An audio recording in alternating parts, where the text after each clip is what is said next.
For those of you who'd like access to this content, follow the link in the description box, visit our Patreon page, and subscribe to the Black Kluge tier.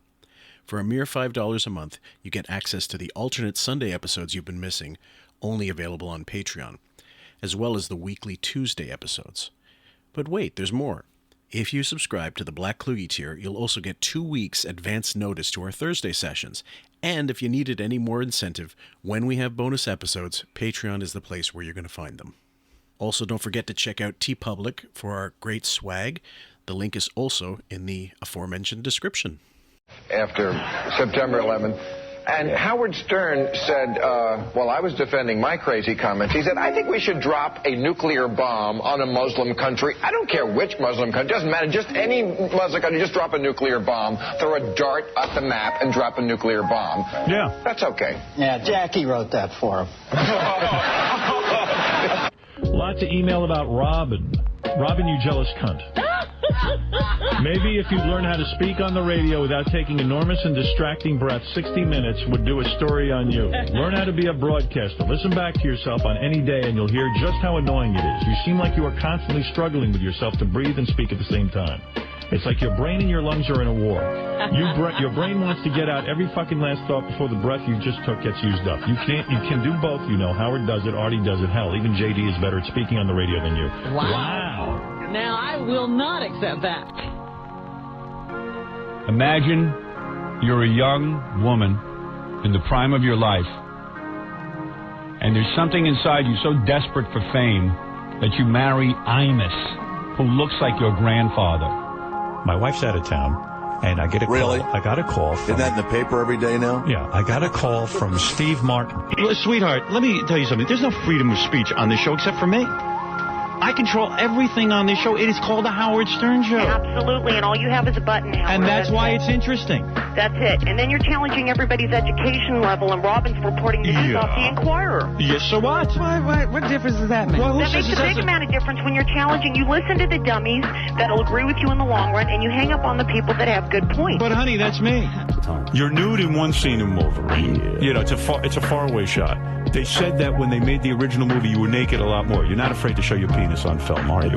I cheated on every one of my boyfriends except for Howard. For real? Mm-hmm. Really? The day I met Howard, my cheating days ended. You were a cheater? I was a cheater. I am admitting that here. Really? Do they know that? Do all the guys? I believe most of them know, and if not, I'm sure they're going to find out now. Why do you think you were a cheater? Like, what would lead to the cheating? I was never 100% satisfied in my relationship. With the sex or the relationship? Each one of the relationships gave me reason to not believe that was the right relationship for me. Are you cheating on someone with Howard right now that he doesn't even know about Howard? Or? Oh, am I what? No, I'm kidding around. So if she wasn't there, the dog would be gone. I would have rescued the dog. Really, Howard? Yeah. I was taking my shoes off because I know I don't want to drown in the pool. And then what would you have needed to remove? My pants. Your hair? My shirt. No. Yes, I was prepared to jump in and get the dog. Welcome, folks, to QF, a podcast about Howard Stern. I'm Phil Moore, your host, a.k.a. Jim Fix, and with me, and very happy to cover this one with me, is Mr. Len Young. How are you today, sir? I'm great. Thanks for asking me back. Oh, yeah, absolutely. Anytime we got Norm in studio, and this one I've been promising for quite a while, simply because it takes place, it's September 25th, 2008, same day I covered with Sam the Norm interview in studio that was on our Sunday shows, the last one, the one that's on, the most recent. This is the wrap-up show segment, and for those of you who recall that day, basically Howard's whole pretense was, let's have Norm in. Norm really didn't have much to promote except some shows at Caroline's, and the whole thing was to have him in to, confront him about what he said about enabling Artie on Adam Carolla's show. Oh, yes, I remember this, yeah. So in the end, he stuck around, and amazingly enough, he was on the wrap-up show for a good 30-something minutes, and Artie joined for a good chunk of that as well. And what you got is one of the most entertaining pieces of radio that most people wouldn't even bother with because they just wanted to listen to the show, or they didn't care about the wrap-up show, and they hated Gary. So they missed out if they missed this. So yeah. I think it's going to be worth it. So here we go, guys. Artie talked about if therapy is helping or hurting him, and basically said that he's slowly withdrawing from life. But first, the featured guest on the show today was Norm Macdonald, and Norm's always great in the studio, Gare. I love Norm. Norm's one of my favorite funny comedians, and here he comes walking in now wearing a Green Bay Packers hat. Norm said something I never thought I'd heard him say. Which is? I guess I'm a Jet fan now. Oh, he loves Favre. I gotta get a new hat. You're following Favre to the Jets, huh? I'm following Favre to the gates of hell. I just got a Favre Jet fathead. You know, that should be good for a season. God, it's gonna be the worst season of all time. Well, they're only 1-2. They got a good shot of beating Arizona this week. Yeah. It'll be 2-2. I think they'll win 4 games. Oh, come on, Norm, please. I beg of you. Do you really think they'll only win 4 games? Yeah. Favre does look like he's having a little difficulty learning the offense, huh? Yeah, my lord. It's sad, but... Norm, I have a meeting. No, before we continue, now if anybody who followed Norm on his Twitter knows that he was following games like football games, even sometimes basketball games, religiously. So he was a gambler to the end, and I think that never really left him. Near the end, I'm sure he decided let's save whatever money I have left for my kid, but. He would follow them. He'd make comments on plays. He'd do commentary on all kinds of things. He also told a great a story about veterans on Remembrance Day, and it's a long, drawn out thing on Twitter. It's back when they had fewer characters to allow you to write, and he really changed the Twitter for the better. He was a great guy on Twitter. Yeah, I think he should have, for Veterans Day, he could have told the Dirty Johnny joke about Uncle Terry. That would have been a suitable one to tell, maybe. Remember that one about who was in Korea or whatever it was. Anyway, I don't get the whole. This is difficult for me to listen to this because not only do I not have a good grasp on American sports, not being exposed to it, it's also back in time. This is 2008, so he's talking about the Green Bay Packers and and a big trade at the time, yeah. Yeah, when I think of the Green Bay Packers, the first thing I think of is the story that Liberace told, by all accounts, that Artie used to love. The Green Bay Fudge Packers or something. What was that? It was the one that Liberace apparently said he was with some guy who was a player on the Green Bay Packers in the 50s or something. Remember hearing that story? I don't. Artie came in and told it in the studio, or maybe it wasn't in the studio, but he told it somewhere, maybe on his podcast, because it was maybe after he left Stern. But he loved it. He was in. I'll have to look that one up. Yeah, it's a good. There's a minimum sports talk, but this is where it kind of ends. I'll see you. See you later. Is this on? I gotta get my cans on, man. Put your cans on. It's on. Oh, these cans are hot. Then you see the button there right in the middle? Yeah. Hello? Is this on? Yes. It is? Sorry. How are your cans? These cans are hotter than Lonnie Andrews. I don't know how you that would have been a great line if it were 73. I know. Norm's like 68 years old. I'm sorry. This is Mamie Van Doren. Maybe. She's on Twitter. She's been quite active. Whoever knew that Mamie Van Doren would outlive Norm Macdonald. Fuck. Some cosmic justice. I know he's keeping her alive here. Norm, how old are you? 68. 68 years young. Maybe. I love when Bob Hope used to say that. I'm 79 years young. Yeah, how's that work? 110 years young. I got to return a rental car. Hey, a guy from Jersey just died that was 110. Did you hear about that? No. No, who? I had an uncle. I haven't heard from him. He was 109. Couldn't be the same. It's not the same, yeah. Yeah, it's 110. You could say that bookie's name on this show. Nobody listens. No, I don't want. He might be, he might have changed his ways. No, listen, he still owes me the 50.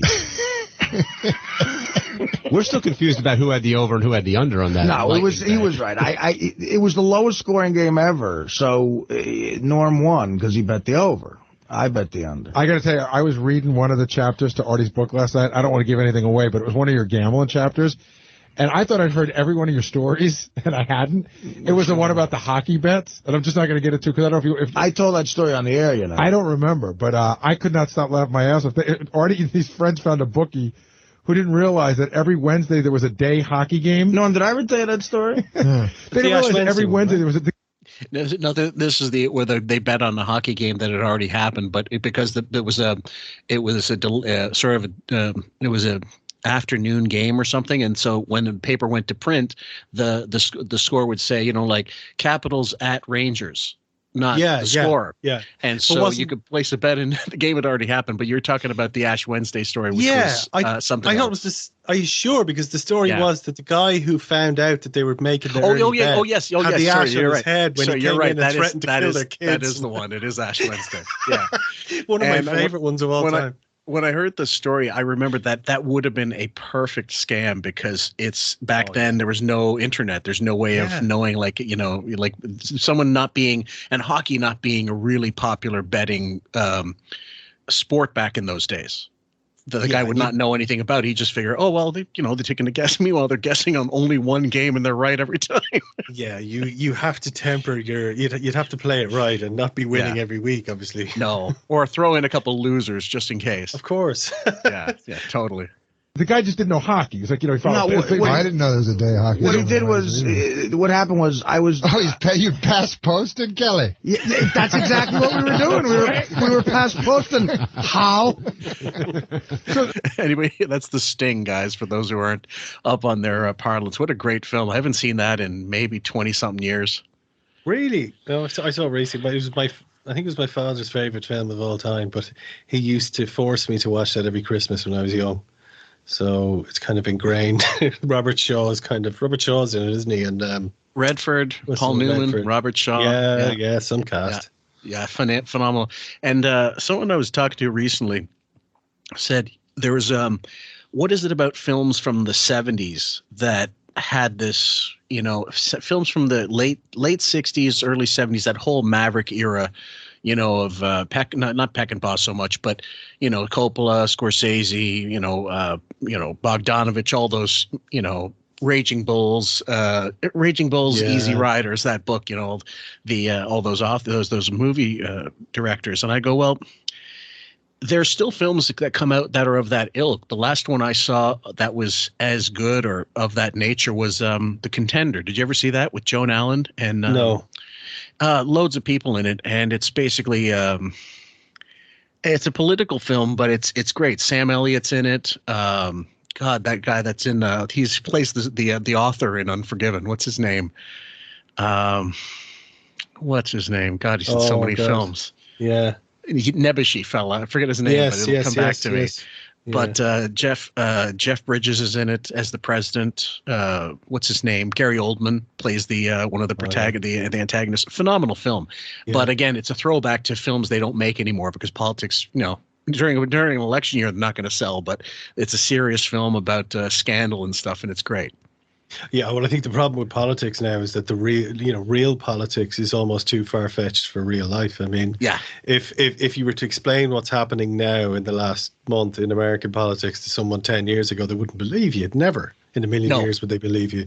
But I think in the 70s, I maybe this is rose-tinted specs, but I feel like we just had more magnetic actors on screen, people like Gene Hackman, Steve McQueen, people like Robert Shaw.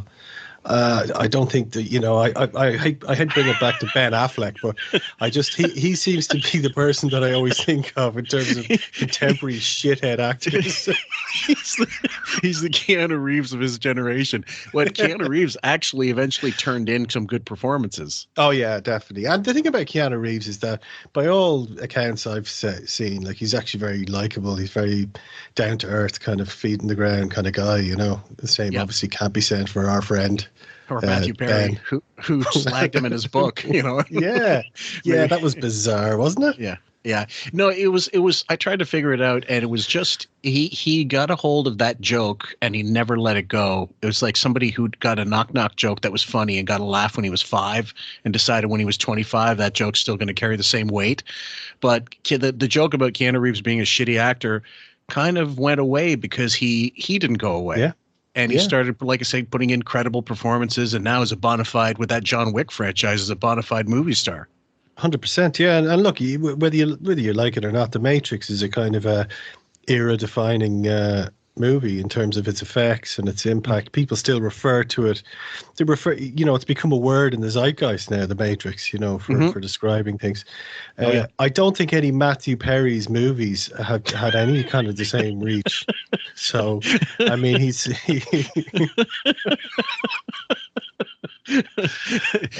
what Len said was Matt speak for the truth.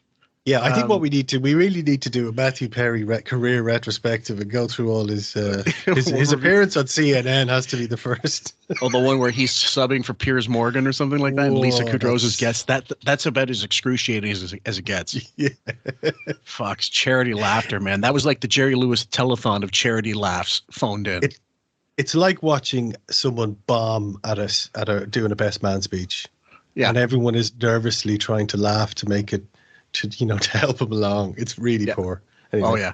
So the guys would watch the Wednesday game and put a bet in with this guy and they would win. You call the bets in at 7, So the guy was just like the guy figured that all the hockey, he would look at the scores on Thursday morning and just go who won and won. And he didn't know that they called in the bets at 7 after one game had happened. But they were fucking morons. They were morons because they had a good thing going, but they would usually bet like $50. So on this one game every Wednesday, they would bet like 100-time parlays. They would parlay like the over and the team. And so finally after 3 weeks, they beat the guy for like $1,200. And he goes, what's going on here? And he looks at the paper and he finds out they've been betting on a game that already happened. So the funny part is, though, my buddy who was the middleman for the bookie says to me, look, you got to come with me because the middleman says the actual bookie, this guy from Staten Island, is going to be there and he's really mad. He wants to scream at you. So why would you agree to go to that meeting? Well, I went with the kid because I don't know. You did it too? No. That's the funniest part. Artie's friend did it, but this guy decided that everyone associated with him wasn't getting paid, and everyone was going to get punished and yelled at. The bookie, like everybody who bet through this middleman was not going to get paid because of these two assholes. And he goes, and I want to see you. The bookie's name was Bobo. He's not around anymore. I don't know. But one day. No relation to another asshole named Bobo that's still on the show from time to time. God, these guys. I don't have experience betting like that when I was younger, even like when I finally got of age and that became a thing. Usually was gentleman's bet or bets between friends. Real sports betting was tough to do in my era, and later on online and stuff you could do that stuff. Wyndham Hill, I guess, was one. Off track betting, all that kind of stuff. That became on the TV. That was huge. My father-in-law was huge on that for the longest time. But I didn't. It wasn't much of a thing for me back then. No, I remember in the World Cup in '94 that was in America. I used to get my older brother to put. I used to give him money because I couldn't legally bet, but I just used to put like £2 on certain games just to make the group stages interesting. Mm-hmm. But I kind of struggle a bit here because the language that's used in America is very different to the language here in terms of betting. So there's not like we don't have an over under here. That's not a thing if you go into a bookmaker. But also we don't have parlays. That's not a word either. So I think that the equivalent here is an accumulator. Yes. You're linking several things together. Yes. Yeah. But, you're tying in bets as well. Like if you've got with the horse races, you're supposed to call first, second, and third, or you're supposed to just call in who's coming in first. You get more if you call more accurate like finishes and that kind of thing. But it's same with if you predict the winner, you can get money on the winner, and it's like way less payout than if you predict the right score. Yeah. And that's like for football, like European football and stuff. I've got a friend. He did bet something like $100 on Greece in the Euro 2004, winning them from when it was 150 to 150 to 1 odds for them to win. So you got 15 grand. Yeah. Wow, that's incredible. Yeah. There's loads of bookies around here, and they're always a bit depressing because they're invariably beside a pub, right? And they also have like an ATM nailed into the wall. So like, you really is like fish in a barrel for these poor fuckers. You may as well just spray paint loser all over. But there's one very close to here, which is beside where one of my kids' daycare center is, right? One day they were in the middle of they were doing something in there, and they said, "Can you wait 10 minutes?" So I said, "Yeah." I was outside, and I needed to use the toilet, so I went into the bookies, right? The smell of weed. I went in there, just a guy smoking a joint, like in the place, and everyone knew him. And he's this guy who's there every single day. He's only about 25. And I was like, he's not working. Where does he get the money? Yeah. Sit there betting on horses all day. It's a really depressing place. Yeah, look, it's the same as any other. Gambling can be fun, but for, like in the same way alcohol can be. Yeah. But there's just a huge risk there, and there's a huge propensity for getting addicted. Yeah. The phone just didn't. No one answered the phone. It was probably part of a raid. But that was like 10 years ago. So my buddy was afraid to go by himself. So I went to meet the bookie with him. And we went to the McDonald's on the Parkway in Union where I grew up. And that's where you met the guy every week. And we saw the bookie sitting in the corner. He was like a balding guy, like big tattoos and shit. And he starts screaming at us. We sit down, and he's got like a wad of money in his hand. He goes, "Let me fucking tell you something. You never fucking treat me like this. This is bullshit. I want respect from you guys, and you tell those fucking little faggots that if I ever find out they're ripping me off again, I'm going to kill them. I'm going to kill their parents when they have kids. I'm going to kill their fucking kids. I'm going to kill you guys." He's threatening to kill everybody, and he's getting real violent. Me and my buddy noticed at the same time while he's screaming at us. It was Ash Wednesday, and he had an enormous ash. He had an enormous ash on his head. He had just gone to church, I guess. It was one of those ashes that was like in your space, like it was so big. And we both noticed it at the same time, so we put our heads down. We couldn't stop laughing. And we were like thinking, like the bookie's wife, like saying, like, "Listen, before you go kill that guy's kids, pick your ashes." The hypocrisy of religion back in the day, yeah. Yeah, the contrast here, like, you know, this is the quality of the show 15 years ago. Not only is the story good, it's the delivery as well. And now, in a few weeks, we'll be treated to Wiggy kind of doing 10 minutes about what he does with his toenail clippings and, you know, all that kind of thing. And what he couldn't find to eat in Italy, you know, and that he was dressed like, you know, remember that scene? And I'm sure you've seen The Princess Bride. Back in when they bring Carrie Hughes' character Wesley back to life, and they've got to drag him around because he's got no strength in his legs. That's the picture I posted. That's what it reminded me of. Beth holding on to this corpse, walking down the street the way he's slovenly walking up and walking down the Appian Gay, as I called it, because they only went to Italy, as far as I know. They didn't go anywhere else, and I know that Paris is breathing a sigh of relief that he didn't make it there, but. This whole thing, believe it or not, guys, like that's the fact. I talk it up the wrap up shows all the time. This is one example of there was no agenda here to come into the wrap up show except he wanted to stay longer, Norm, and already decided this will be fun. This will be this, even though I'm not paid to do the wrap up show, I want to do this because this will be entertaining. Yeah, I think it was very rare that especially as time went on, very rare that Artie did the wrap-up show because he had his own needs. Yeah. No kidding. But also, I think if it's such a situation where he's not going to see Norm until the next appearance, why not go and spend a little more time with him? He is a buddy. Yeah.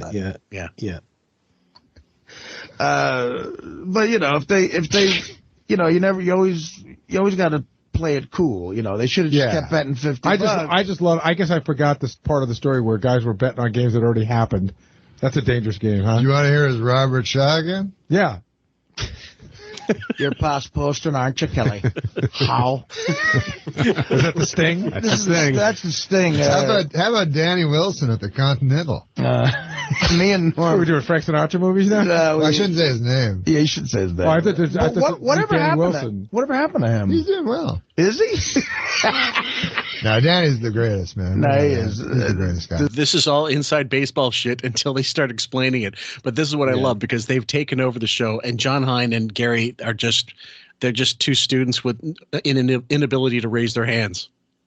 Yeah, well, thank God they have. I mean, who wants to hear about John Hine's top 5 fucking Rush songs for another Yeah, 20 or minutes. or why Burger King is worse than Harvey's. Yeah, Oh, This guy, after Norm would do Weekend Update sometimes on live TV, he'd say, Danny Wilson, 17th floor. And that meant that this crazy kid who worked for Saturday Night Live, what did he do?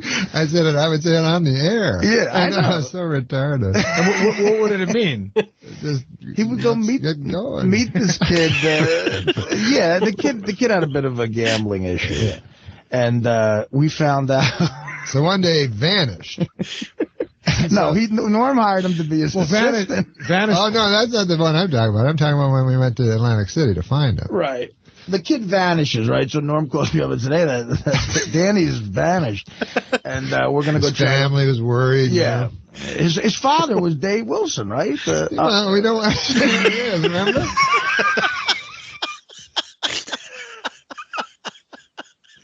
Two guys having a fucking conversation, forgetting there's live mics recording their every word. It's great, isn't it? God, Yeah. It really does feel like they're having a conversation. It's totally natural. It's that's the one thing that's absolutely missing beyond the humor. Yeah. The common name. Right, exactly. Yeah, could be any Danny Could Wilson. be any name. but any I was guy. thinking of meet Danny Wilson from Frank Sinatra movies. But he's a fantastic guy, Yeah. Danny Wilson. But he vanished. He vanished, and we had Did to he go. ever turn up? Well, we went to find him, Artie and I. Yeah, we had to So go I'll look tell the for him. first part. We went to find him, and we found him in a little tiny. We tracked him down in a little tiny hotel called the Continental, and we asked the guy at the front desk if we could get into the room because we were knocking on the door and everything, and he wouldn't answer.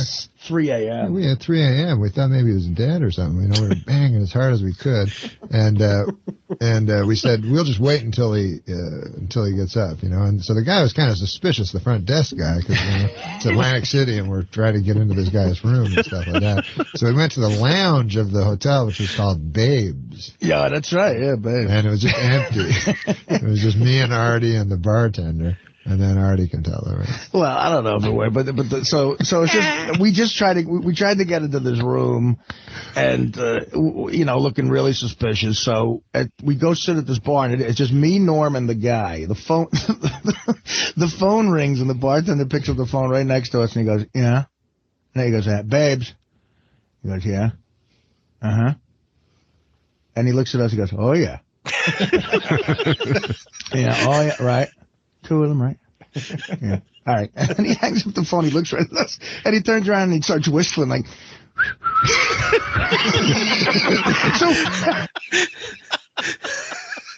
Like you don't even need to know anymore.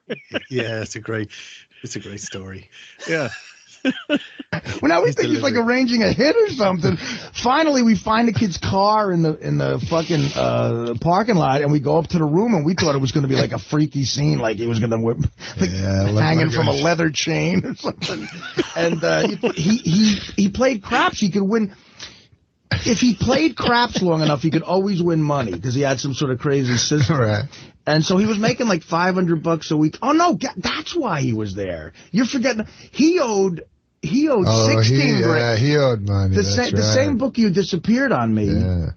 He owed 16 grand. He to was that trying book. he was trying to get it back. Right. So I said, well, technically you owe Norm the money because I gave him my 9 grand, and we went. He was afraid the kid was going to kill him.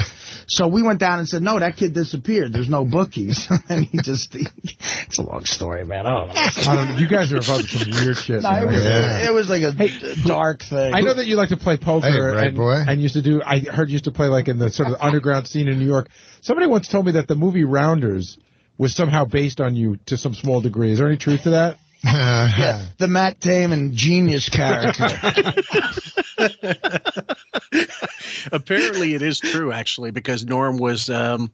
I don't know what the status of legal poker joints was in New York. I mean, like the fact is you have to go to Atlantic City or Reno or Nevada for gambling, and then or up north, like to the Indian casinos. Like now they've been going on for a long time. There's one in Windsor's got one, and then like which is just over the river from Detroit, right? And then I think Gananoque, and then before Gananoque, maybe there's a few more. But I'm not sure exactly what it works like now. These days, I mean, fuck, you could gamble on your phone, but back then, it was only so many places you could go, and but the more difficult it was to gamble, the seedier it got back in those days. Yeah, And, of course, and you know, you can, there's some really horror stories. I told one story about one time about this guy that one of my classmates, they had to sell their business and move to a shittier part of town because he had gambled away the space in the main drag for their pizzeria because he was just a degenerate gambler, the dad. It's terrifying. Like I'm listening to that story that Ari tells and I'm getting sweaty palms thinking about, because look, if you look at any other addiction, there is a kind of a time period. Like it does take time to get to the point where you're in real trouble. Like alcohol can take 10 to 15 years before you become an alcoholic. Now, some people a lot quicker than that. With gambling, you can lose it all in a half an hour. Like you can just go out and just completely lose it all. And, you know, it's not likely to happen, but it's just so volatile. Like life, your whole life can be turned upside down. Yep. I knew one guy lost, the most I've ever heard anyone lose was he lost 10 grand in one night and drink, because he made the cardinal sin of drinking and gambling, and he was chasing a loss. Then he doubled down until he was down 10 grand. His buddy had to drag him out, kicking and screaming. Like he was like, no, I want to get back in. He would have dropped 4 times that amount if he had access to it, like with ATMs and stuff. So he was pissed that the guy took him out, but he would have been more pissed had he let him stay. Yeah. When I was about 21, 22, there was a guy who, he lived in a house, like there was a group of my friends and they all lived together. And one of the guys used to just disappear into his room the whole time, and he was playing online poker. Oh. And we'd be all sitting in the living room or sitting whatever, listening to music or playing games or whatever, having a few drinks, whatever it was. Mm-hmm. And he'd appear and he'd be really wound up and he'd be giving out about some guy going, oh, what an idiot. I just took it right from under his nose. But he'd be really manic about it. Yeah. I remember just thinking he's just lost money and he's afraid to say, he doesn't want to admit it. Oh, yeah. But I've never seen a guy more stressed out and unhappy during that whole period. And I met him about 10 years later, and he was there going, yeah, I had to. I think he ended up getting addicted to fucking World of Warcraft after that. We're talking about out of the frying pan into the fire. But yeah. I mean, one can lead to money. One can definitely lead to money as well. But the other one is a different kind of stress altogether. That's when your eyes just suddenly give up on you because you've been looking at a computer screen for so long. But I mean, it's like any addiction, like you said, you have to temper it somehow. With gambling, it can get so bad so fast, and you have no realization that it's happening because your mind is it's no longer yours. It's being controlled by that number in your head that only you can see. And when you start losing, you have to, the cardinal rule is, as far as you want to be a responsible gambler, you go with X amount, and if you lose X amount, you get up and leave. That's it. Yeah, you have to. You have to have that discipline. Otherwise, it's just going to lead on and on and on. And it's the same thing with anything. It's the same with with overeating, with drinking too much, anything. You can rationalize anything in your mind. You can say, no, look, on Monday I'll get things together. Or next year, it's just 1 year. Next year I'll go straight, Yeah. Scary stuff. It is. Well, I guess just the fact that did you ever go into those, What was your thing? Goodwill Smith? How'd that one go? I was just, on Mad TV, they would often like line 2 things. I pitched a thing called Goodwill Smith. Goodwill Smith, and he worked at an all-black college, and the problem on the blackboard that no one could solve was 2 + 2. Then Will Smith plays a janitor, puts a 4, and they go, who solved that? It took the professor 8 years to figure this one out. They rejected it. They said it was like racist.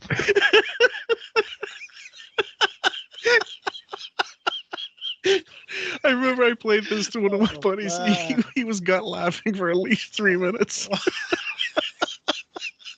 With an Amos and Andy fucking voice. Yeah, it reminds me of that Jackie Bartling joke. Give Rodney a chance. Yeah, but that one, God. It's like, oh god, that was a really bad one. Oh yeah, I mean this one was like, what was the one? Artie pitched it and he talked about it. I don't know if Norm was there on the show, but he said something like it was meant to be. I don't know if he talks about it here. Dead man, instead of dead man walking, it was Ed McMahon walking. So Artie had to put on Ed McMahon prosthetics to look like him. Oh God. They did. Yeah, those politically correct idiots. They rejected that and Tori Amos and Andy, which was the biggie that I did. Tori Amos, how are you going to fit her into that one? I don't know. Just was she singing songs about getting raped with a black guy? Just sing one of her songs, like, hello there. Her biggest hit was a song about being raped. Oh, what? Yeah, the song called Silent. It wasn't a hit. Wasn't her biggest song. No, Cornflake Girl was her biggest song, wasn't it? I'd say Cornflake Girl and what was that one? Crucify was, I guess, sort of. She didn't really have hits. She had albums that sold. Under the Pink was the big one when she finally. That was the big broke. one, yeah. Yeah, and I remember she did a cover of. It was a Nirvana cover, and she was infamous for her singles, doing all kinds of esoteric stuff. So she covered "Smells Like Teen Spirit," I think. And but to me, God, she was always like Kate Bush light. Yeah, you know what I mean? But Kate Bush wasn't around, so I guess fair play. But I went to see her when she played our university, and it was okay. She was good, but again, she did that Alanis thing where she decided, I'm not going to be a rock chick anymore. I'm going to start getting thoughtful. I guess she figured, well, if Kate's not around, I can occupy this space, can't I? Yeah, I think with her she had a good voice, Tori Amos, and she did. I remember getting one of her albums probably around the 99, 2000, and there's just one song that springs into my mind. I think it was called Spark or Sparks or something. I must go back and listen to it. It's probably terrible, but I remember at the time really thinking it was quite unique. She, but again, I wouldn't be a huge fan. I just there's a lot worse out there. There is. I mean, that was one of those albums I had to buy to, get some actually to prove I was emotionally connected or something. Right in between my Sepultura and fucking Corrosion of Conformity albums and Kiss. Yeah, get some Tori Amos to really round out the collection. Just to get pussy. But I mean, honestly, I know it sounds awful, but when you're in your 20s, you'll do just about anything. You'll listen to the Friends soundtrack and tell her it sounds great. Oh, and you girls will remember this. Do you? I don't think this was a thing back in England and back in Scotland and Ireland, but we had it in Canada, and I don't know if it existed in the States, but because of the colonies kind of adopting some of the same things like Marks and Spencer, was Athena, the poster shop, a thing in Ireland? It seems to ring a bell, but it certainly wasn't really popular if it was. Okay. Well, either way, there was a sort of hack artist called Ann Geddes. Ann Geddes that's spelled Geddes. Her big thing was she'd take newborns and put them in costumes to look like green peas and post 5-6 kids' faces, newborns' faces dressed in green, velvet hats or whatever. And they say, okay, this is, babies as peas or babies as carrots and stuff. If it's the most, every girlfriend I knew had one of her fucking pictures in her dorm room. Because it was babies and it was cute. I'm looking at it now. No, I never seen this before. Okay, then you were saved a lot of fucking aggravation because I had to actually go and buy some of this shit for some of my girlfriends back in the day. I would have been a lot prouder. I would have happily walked out of those places with Beaver Hunt magazine under my arms, uncovered, than one of these posters. This looks really creepy. There's a little baby in a costume inside a Kinder Egg surprise. You got it. Yeah. Yeah, no, when I was a kid back then, the posters, it would have been the kind of take me to your dealer. And, who else? The one you'd see everywhere was the one of the Cuban revolutionary. Jim Fitzpatrick. Yeah, Jim Fitzpatrick did that, the Irish artist. He actually created that, an Irish artist, that famous picture that was just everywhere. Yeah. But no, I've never heard of Ann Geddes. That did not make it across the Atlantic. Thank fuck. It was like the Titanic in reverse. Didn't quite make it over. all these years. I didn't even know that. It makes it even better. At Man TV, you would blurt out awful puns, and then they would, like, as a joke. Me and this kid David Herman used to do that. Like at pitch meetings, we would yell out shit as a fucking joke, and they would go, "Hey, that's good." And like 2 weeks later, we'd be in makeup filming this thing. One time, we were trying to do a Dead Man Walking. Because Susan Sarandon, for some ridiculous reason, agreed to be on the show. So we were trying to do a Dead Man Walking parody. And so they're yelling out all this shit like, some man walking. And I, as a joke, in the back of the fucking room, I yelled out Ed McMahon walking as a complete joke. And 2 hours later, I get a call. I had to get fit prosthetics for Ed McMahon, man. And we shot the worst sketch ever. And I had to play Ed McMahon. And Ed McMahon walking. They just crowbarred Ed McMahon into Dead Man Walking. Susan Sarandon's there wanting to leave. It was terrible. Well, it sounds like all you guys would do is come up with those puns because you did Rush Limbaugh, right?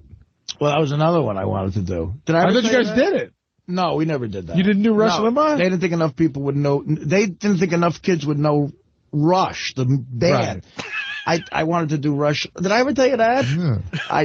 Rush Limbaugh singing the group Rush. Rush. Rush sings Rush. Chris already does a pretty good impression, yeah.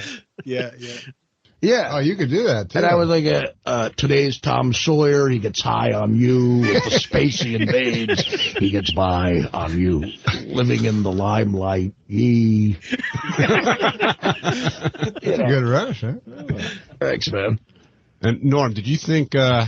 That's all right. Did you think Howard was going to bring up that chat you had with Corolla, and how'd you think No, you know what happened is people I don't get out a lot, but people were like saying, "Hey man, how's that Howard thing going to be next week?" And I was like, "I think it'll be fun and stuff." And I go, "I don't know," but I don't know what they were referring to.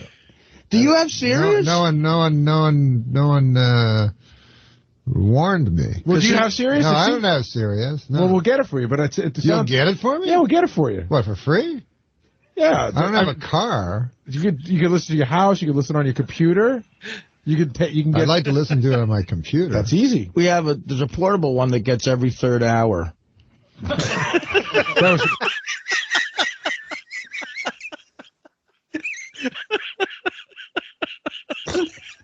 Now, I'm not quite sure if that's already just deciding to fuck on the technology. I have a feeling it is, because at this point, 2008, people were bitching about that fucking software. Yeah. About the hardware. People were bitching about it before we even started. I mean, we talked about this way early when I started doing this, but like we talked about the technology. I never used it, but we did some kind of look around the internet, and there was a huge amount of complaints about it. It was really poor. The software was terrible, But what I find really funny there, if you listen, and Norm says, "You can get it for me," and he goes, "Sure." He goes, "For free?" For free. And there's a little hesitation. He goes, "You can listen to it on your computer." Well, number one, Bowie doesn't like, who's going to pay for this if we're getting Norm a free subscription, number one. Number two, can we do it? Am I biting off more than I can chew? Of course, yeah. And number three, will he be able to listen if he doesn't have, this or that? What does Norm have? Like, Norm's a fucking Luddite. I mean, he's going to expect, I can listen to this on my remote control, maybe if I can, tie my 8-track player into this. Chris Rock was funny yesterday. He was talking about, I don't know, a cloud comes by, you can't hear it. But we'll hook you up with it. Yeah, that'd be fantastic. All right, let's take a couple calls. Maybe I would have been worried if I didn't know. So maybe it's good. No, you handled it great. You did. You just went, I'm sorry. You couldn't tell if it's sarcastic or not, right? Chris in Pennsylvania, you're on the wrap-up show. Hugh Fink used to do this joke. You go, wait, hold on.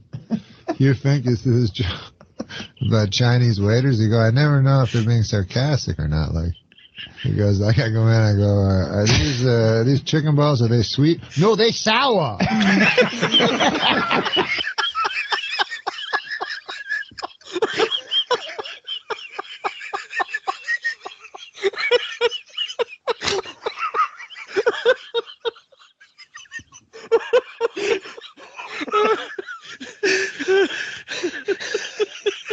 What a great observation.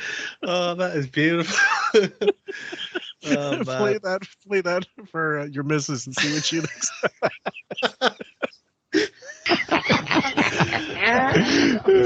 Chris, you're on the wrap-up show. Hey, fellas, how you doing, man? Good. Listen, I just wanted to see if you guys kind of agreed, especially Artie, because we're the same age and been listening about the same amount of time. Do you think that we're witnessing, like, the pussification of Howard Stern? And how is he becoming a pussy? Well, I mean, the one main reason is the serious 180 that he did with saying he was never going to get married again. Because, I mean, it wasn't like he wasn't incredibly adamant about the fact that he wasn't going to get married, and the only reason to get married was if you were going to have children, and if that wasn't going to happen, what the hell's the sense of it? And now it's like he's doing everything he said he would never do. Well, besides getting married, what else is he doing that he said he would never do? Taking Fridays off. Oh yeah, that was the first thing. I'm surprised people, and actually, I know I should take that back. I wouldn't be surprised if a lot of the reason people didn't sign on originally was because of all that fucking. There'll be some Fridays off, and they determined, like, they waited a bit. They waited till he was on, and sure enough, found out he wasn't going to be on Fridays, and decided, fuck that. Yeah, when you look back on it, you think, well, clearly there was a decision made that, you know, when he did sign the deal with Sirius, one of the conditions was that he wouldn't work Fridays. But then the decision was made, look, when you start, you're going to have to work Fridays. What you need to do is lay out an expectation at the start. The expectation is going to be the show is the same as before, except there are no commercials and there's no censorship. That's what we need to push out there. Now, once you get that put out there, we get a lot of press and people start hopefully signing up. Then when they're not looking, you can sneak out and we'll have Ralph and John Hine and Gary playing clips of fucking Mama Look a Boo Boo Day from 1982 on a Friday. Yeah, that's what they did. They had to do that. They didn't have the Friday. They weren't allowed to play the tapes, the old tapes from K-Rock. They weren't allowed to play them. Wasn't that it? He had yet to, first of all, he hadn't got sued by CBS, and he still didn't have his tapes. You're right, and eventually he'd get it in a suit, he'd get it in a settlement. He figured out how much money he had to fork over to get those. Personally, we don't know the numbers. We only know what Sirius paid. But yeah, they had to kill time, or they had to discuss old bits, or they had to talk about Dee Snider, like why can't he come in? They had people, lots of callers. Those Friday shows were heavily caller based. Yeah, if I remember, that didn't go on for that long. No, because they didn't have the wrap-up show initially. They decided to come up with the wrap-up show, I think, also to pad out that time that he's deciding I'm not doing on any given day. Yeah, then they decided, let's just make Fridays a replay show. Okay, the best, like a best master tape theater type of shit. Oh yeah, I'm trying to think. And I remember at the time, this is my memory of it, was when we found out, he's getting the tapes. Oh, that's great. It's just going to be wall to wall Howard all the time. That didn't happen, right? No. Now, you can understand why. It's not unreasonable to think. When you think we can't just play stuff from 1987 constantly without reviewing it first, because there could be something in there, right, that has a legal issue. Yep. He's saying these things, right? But also, it's totally different era, the style and political correct. You know, you're saying things that are there could be someone who died tragically 10 years later, and you're making fun of them and something. You know, who knows, right?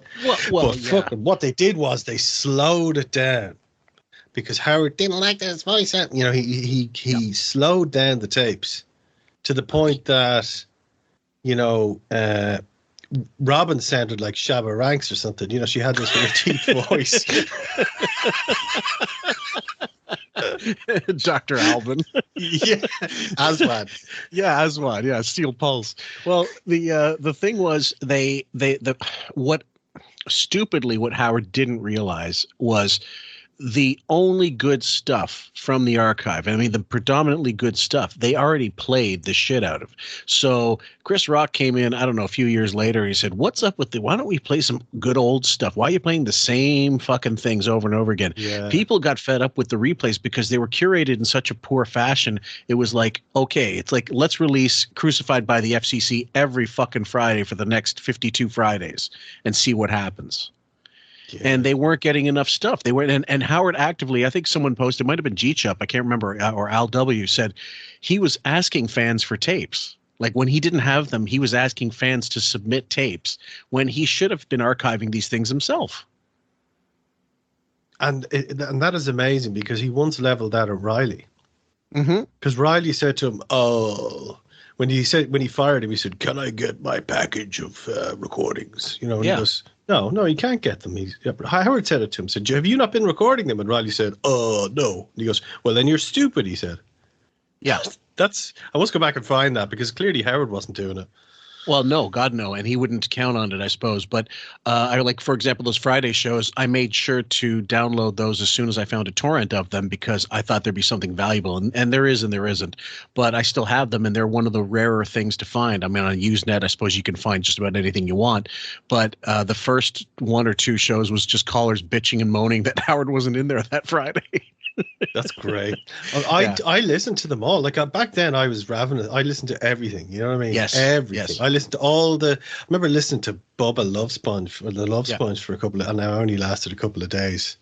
Yeah. I couldn't. It was just I can't handle this at all. But I do recall there was a massive fight on the Friday show between Hine and Ralph. Yeah. And it was the only time I have ever heard John Hine raise his voice at someone where he's just totally lost it. Yeah. Be good to find that. I haven't heard that in the longest time. Some clips just disappear, yeah. Yeah, I've got all the Friday shows. I'll look and see what I got there and see if there's anything. If I can narrow it down in Mark's Frig and I can find it and we can isolate. I know they talked about it the next day. So it would be whatever show preceded that. But just like the Back Office Radio, I've got all those. The Intern Show. Did you download a copy of that? Yeah, I had to listen to it. Yeah, some of them are great. I haven't got through all of them. But I just want to say one other thing, actually, because after the last recording we did, the Andy Dick one, I thought to myself, maybe I was a bit angry there, animated, talking about Greg Fitzsimmons, and maybe, it might have been a bit disproportionate. I went back and listened to a clip of him, right, talking about how a celebrity walking down the street, if anyone comes up to them and from the people who obviously make, fund their living, ask for an autograph because they have useless lives, they should be told to fuck off. And Greg Simmons as well, Greg Fitzsimmons, someone who got into fights with people on the street, he's an angry guy. You know what? I don't take any of that back. I think, and it's a funny clip. I posted it on Patreon, but it's a funny clip because it's one of the rare times that Ralph comes in.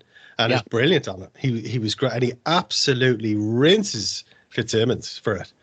And I think he's totally right. Yeah, I think he's totally right for it. And Greg Fitzsimmons, the audacity of this guy to think, like, who wants Greg Fitzsimmons' fucking autograph in the first place? Who's gone, oh, wow, there's Greg Fitzsimmons, world famous legendary comedian. Let's get his autograph. Well, I think I told you ages ago, Bob Geldof in his book, which I wish would be in print again. He really should update it and redo it or something like that because it's a tremendous read no matter what you think of him. He's been through a hell of a lot and it's entertaining, especially. He said, one of the things about fame was, you get into other people's gigs for free. We were accused of, if the Sex Pistols, took a limousine, they were taking the piss. If we did it, we were we were accepting corporate money. There's just a total it was a total joke the way things were perceived. But he said, when you have that latitude and you're making money, it's up to you. You can decide. You can sign someone's autograph or you can tell people to fuck off. And he goes, perhaps that explains our recent record sales. Maybe I told millions of people to fuck off. Wow. And, he's right. You can absolutely, I understand if someone's like a Beatles fame, like someone, a Brad Pitt back in his heyday, but I don't think a lot of those celebs would get mobbed like they used to back in the old days. It would have to No, be I a don't- Taylor Swift would, sure, absolutely, because of the nature of her fame and how new it is and how fresh it is. But Lady Gaga, I'm sure, could walk down the street. No one would give a fuck. Probably not. Probably not. When I was in New York for the first time. It was in the 2007, I think, and I'll never forget it because.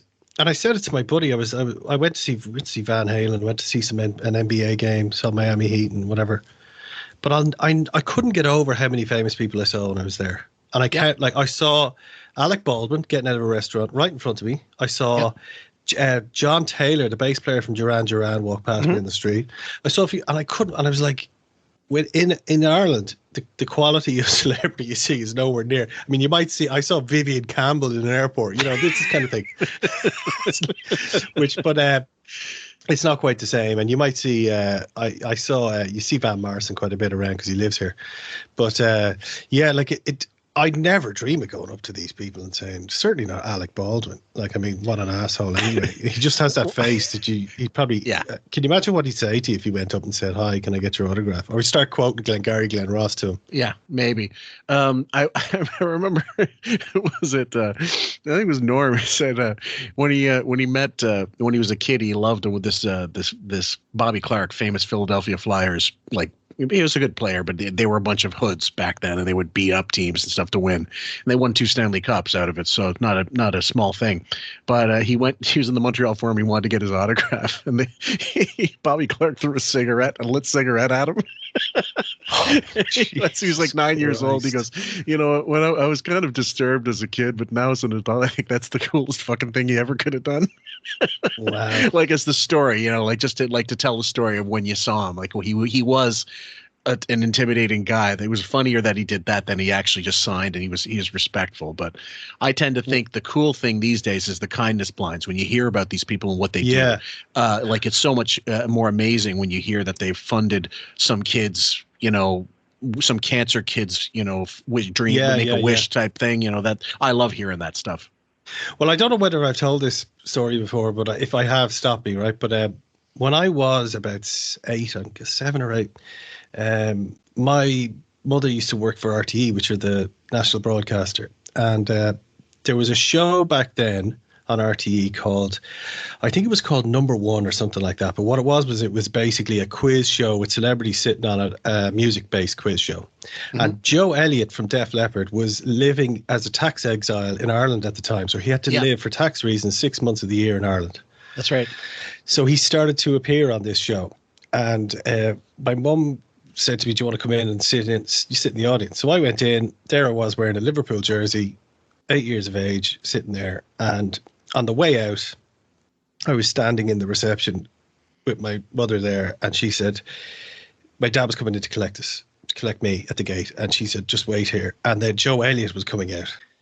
So, Joe Elliott came out, and he was walking out to the main road in Dublin. And my mother said, you wouldn't walk him out to the main road, Joe. And I'm just standing there very nervous. And he said, no problem. He was the nicest guy. No, I mean the nicest guy. He started talking to me about Liverpool, Sheffield. Eventually, I remember getting out onto the road and his car came along and he told the guy to wait. He goes, wait. He stood there and talked to me for about 5-10 minutes. I was very nervous. Amazing. But I had a copy of Rocket on 7-inch because that had just come out around the time. Mm-hmm. And I was reading it today. He was really nice, shook my hand and waved and got into the, and I couldn't believe it. I told people about this and some people couldn't believe it. But I've had obviously empirical proof that all this happened. It wasn't a dream or whatever, But anyway, I think back on that and I go, okay, look, he's a very nice guy. I remember my mother telling me that he was always very friendly and down to earth, no airs or graces at all about him, right? Yeah, fair enough. Now, I think back on it and I go, God, he was one of the biggest, that was when they were at their absolute peak. This was like a year after Hysteria. Yep. So it was just amazing. And I'll always remember that. That's why whenever I see Def Leppard or Joe Elliott or anything like that, I do kind of think warmly about it fondly, even though I'm not a big fan of their music. But he is probably more of the exception than the rule. Yeah. There's just so many people out there. I was even watching some clip recently. This guy Merle, who was that comedian, famous for being he was an American comedian who was just had a terrible reputation. So many. Jackie Mason was one of them. Yeah, but the guy who had the very large... Oh, Milton Berle. Milton Berle. Like, the stories about him. Oh, yeah. Like, there's just so... Ellen DeGeneres, there's so many examples of this. But anyway, I thought I'd just put that out there. Joe Elliott, from my experience from a long time ago, was... top man. Top guy, yeah. Really nice guy. Yeah, it's amazing when you hear about these things, and I imagine like if you ran into Norm Macdonald or Artie, they would just be as exactly as you'd expect them to be, unless they were in a hurry and they had to be somewhere. Greg Fitzsimmons, you're right. There's an unwarranted like level of entitlement, or like, okay, and if you decide you want to be like that and you want to be standoffish with a fan, that might come back to haunt you when you go back to the window to collect next time you're in town somewhere and someone says, if 20 people hear the story about him being an asshole, maybe they won't go and see you ever again. Of course. Maybe they'll tell 20 other friends and say, oh, I heard about him. Don't fucking go to see him. He's a dickhead. Well, yeah, what's that old adage in show business? You should be nice to people on the way up, and they'll be nice to you on the way down. Now, clearly, absolutely, people like Matthew Perry and Greg Fitzsimmons never really got that memo. But of course, Greg didn't go all the way up. He only got I don't know how many steps he got up, and he's still standing he's still there. Scratching. Yeah, exactly. Well, the other one, the Elliott Gould story, the Elliott Gould story is one of my favorites. I'd love to play that, but we still got so much of this. Would love to have seen that. To have been on the plane to see the reaction. So good. Him just standing there, not knowing, with his bags like an alien from another planet, not knowing what to do with his bags in the airport. I love that. You know what? Let me just go in and see it, because we can make time for all this too. Hold on. Elliott Gould. Okay, guys, I did find it. Here's the Elliott Gould story as it happened. I leave at 7 a.m. from my hotel. I get to the airport. I'm rushing around, and I go to those kiosk things where you could check in on your own. Doesn't work. The first time in forever it doesn't. Now I got to get online, but thank God I had a first-class ticket. I notice right in front of me with enormous luggage, like he's moving to Europe for 10 years, is Elliott Gould. Oh, the actor, famous actor, really. Star of the movie MASH. Yes, who's now in Ocean's. He's in these Oceans. Yeah, he's in the Oceans movie. He's having a resurgence. So he's That's a guy who's self-destructed. Go ahead. He started showing up on Friends, and I think that was partially responsible for him getting a toehold back in the business again. TV's usually a way for these guys to get back into it, and then they're in the consciousness, public consciousness, and suddenly they'll get these throwaway gigs. But he had an enormous coke problem back in the day, and he was just a complete asshole. But Robert Altman, the famous director, loved him. And he was also in, I think, Bonnie and Clyde as well, if I'm not mistaken. And did a lot of work in the 70s, like early 70s, and was, massively popular, but then flamed out. He just burned too many bridges, Elliott Gould. Yeah, he famously narrated the Colford book, didn't he? I believe so, yeah. Well, yeah, that's him. Yeah. and made a lot of mistakes too. What was a couple of things he did saying like weirdly? I can't remember the pronunciation mistakes, but it was almost like theater. It wasn't quite like that, but it was. There were a few like that. Well, he was probably distracted just thinking about how he'd found himself at this point in his career. No kidding. Narrating a book about Howard Stern, but not Howard Stern's book. That plays into this. What happened. So, I'm a big movie buff. I'm a fan, so I know who he is. And I'm just waiting behind him, and he's doing nothing for minute after minute. And I realize he doesn't know what to do. Either he's a celebrity or an older guy who doesn't know what's going on. So this Mexican woman starts yelling at him. Why? And because she's like, you have to move, so you have to move. And he's like, blocking your way. And he keeps going to her, I don't know what to do. I don't know how to use one of those computers. So she goes, I'll show you. So now she's pushing Elliott Gould around. This little Mexican woman has no idea who he is. And I'm sort of laughing in the back, and she was trying to pull his luggage, but my bag was in the way, and I moved, and I said, I'm sorry, Mr. Gould, I got it. And he's like, and he sort of gives me just a blank stare, like he didn't know what was going on. I love that Artie had some interaction with him, even if it wasn't what it is later on. Yeah. God. Yeah. This woman checks him in, and then I check in, and I don't see him again. I get on my plane, and I'm in first class. I'm all the way in the front. And my friend is a big movie buff. As a matter of fact, he loves Robert Altman movies, and he loves MASH. It's one of his favorite movies. And I hadn't talked to him in a while. I said, this is a perfect little small talk thing. I'll call my buddy and say, I just ran Who's this, Deej? No. It's a friend of mine. I know these names. Deej is a good guy. Deej, but you don't know Carlo? It's not Deej. I know Deej. Yeah. Deej isn't made like Carlo. So I get on my cell phone and I call the guy and I say, hey, guess what I just saw? Elliott Gould. And he's like, really? What's he look like? I go, he looks old, man. It's a shame, you know. And he did. He looked older than me. I said, and he looks sad. He looks like one of those celebrities who's just pampered. He always looks miserable. Right. He looks like one of those celebrities who's just pampered. And he goes, what do you mean? I go, I don't know. He didn't know what to do. Like, he doesn't know how to do anything on his own. Right. It looks like he needed to be led around. I was waiting behind him. I was late. I was like, what the fuck is this guy doing? But I don't want to bust his chops. And he goes, really? He said, that's disappointing. I go, well, I didn't talk to the guy. I don't know if he's an asshole. But I said, isn't they have a reputation for being an asshole? My friend goes, yeah. He blew up his whole career.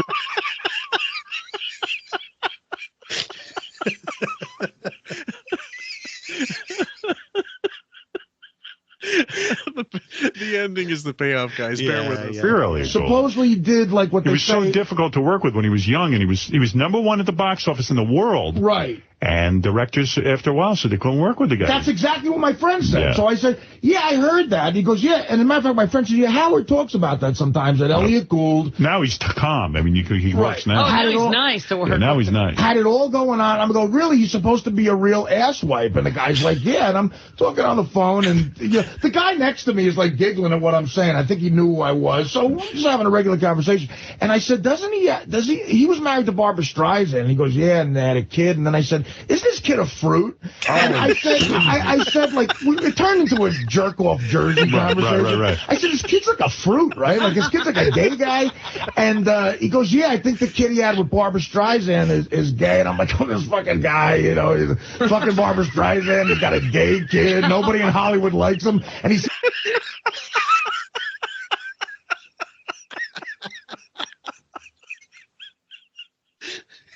Oh, fuck, you'll never get this on the show again, guys. Never. Never.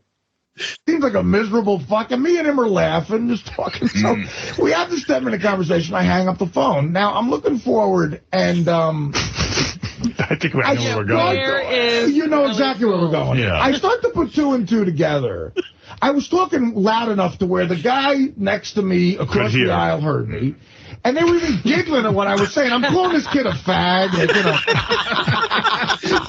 and how miserable he is, right? Dude. And I start to put two and two together. Elliott Gould, we're in the same first class line. Right. He's not flying to St. Louis. Right. He's probably going to New York like me. Odds are he's in first class. He's in this cabin with you. So now I realize I just had this like obnoxious asswipe Jersey like classless conversation. Calling him miserable, calling him a fag, and I go, you know what? It's one of those first classes with 6 rows, so I'm like, I'm going to turn around. He's got to be in here, but maybe I'm lucky. Howard, I turn around. He's 1 foot from my face. He's the seat right behind me, and he's staring at me. He is just, now I got a full 5-hour flight home. Did the guy say something to you? To his cry. Look, I don't know if he didn't hear it, if he's oblivious, which I'm hoping. But Howard, he was closer to me than the guy across the way was. Oh, he heard the whole thing. Who was laughing. So now, but the look he gave me was like a blank stare. Oh, my God. Sort of disgusted, but sort of a blank stare. And now I'm like, I got to do this 5-hour flight with Elliott Gould, and he might want. In other words, you should have turned around and go, you know what? You've been punked. I work with Mr. Ashton Kutcher. I'm a comedian. Howard, I was so obnoxious that if he had gotten up and you know what? You were probably getting laughs with your phone conversation. You were probably playing it up too. The guy knew who I was. Yeah. Hey, here's big eyes. I've never had that happen, but what a great That's amazing. I just love that. Oh, it's so good. I mean, it's not like what the Gilbert Gottfried joke about, like you said, you know what's missing about celebrities, back in the day. You know what was missing? Humphrey Bogart needed to go through LAX and have someone come up to him and say, I really thought Casablanca was a real piece of shit. That was what was missing in Humphrey's life. Yeah. People on Twitter talking all horseshit about him. But anyway, we'll continue a little more, guys. Well, I mean, he's lied to us a couple of times as listeners, which he said he would never do. Well, like how?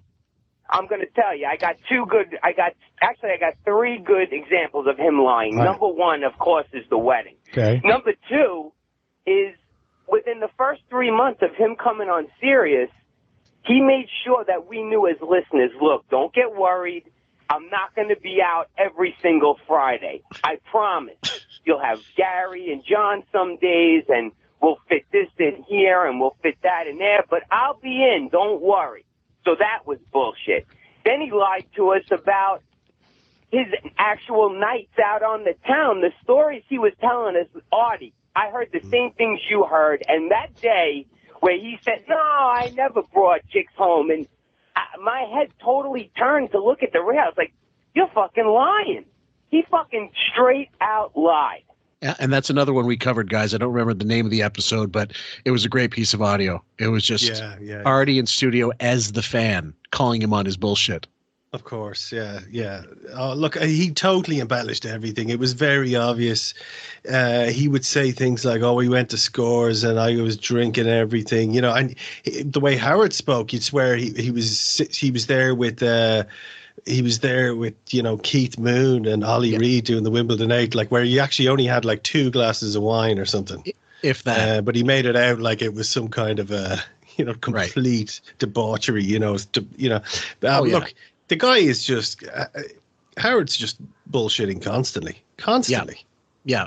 So, I mean, the only things you could, if you were to talk with him for whatever reason and get some truth out of him, it would be the most banal, boring shit you could imagine. And then if you started asking him real details about certain encounters and he told you, you wouldn't be impressed. Because he started going, well, no, I didn't really, you know, instead of, oh, yeah, and I told her to fuck off and, you know, all this Chuck Zito shit that's in his mind. Like every time he's told the story, he's Don Rickles. Exactly. Like, what was the story? What was it with the clip that you often play, which is like, and I'd probably deck you, you know, all this. I'd probably sock you. I'm sure. I'd probably deck I'm sure. But yeah, I'm sure you said that to their face, you know. But no, I just thinking back to, you know, we're talking about the tapes and all that. I think you sent a clip, or someone upon the Facebook page on QF had a clip of Corey Feldman. Yes. I think it comes on.